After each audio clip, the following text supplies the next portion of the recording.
নমস্কার বন্ধুরা, আমি কবিতা দত্ত।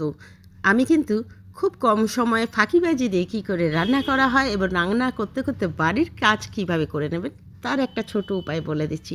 দেখুন, মাংস করার সময় মাংসের যা যা উপকরণ লাগে, আদা, রসুন, পেঁয়াজ, টমেটো বাটা, তার সাথে আমি হলুদ গুঁড়ো, স্বাদ মতো নুন এবং 50 গ্রাম দই দিয়েছি। দই দিয়ে আমি এটাকে খুব ভালো করে আমি কিন্তু মাখিয়ে নিচ্ছি, যাতে দইগুলো ডালা ডালা হয়ে না থাকে। তারপর আমি 50 গ্রামের মতন, 50 থেকে 100 গ্রামের মতন তেল দিয়ে দেবেন। আপনারা যেরকম তেল খেতে পছন্দ করেন, কম হলে 50 গ্রাম, না হলে 100 গ্রাম দিতে পারেন।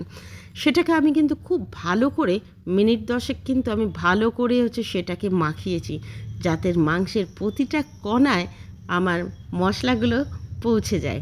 তো আমি এইভাবে কিছুক্ষণ মাখিয়ে নিয়েছি। মাখিয়ে নিয়ে আমি কিন্তু এবার গ্যাস ওভেনে বসিয়ে দেবো এই কড়া সমেত। দেখুন, মাংস ফুটতে ফুটতে মাংসের নিজের জল বেরাচ্ছে।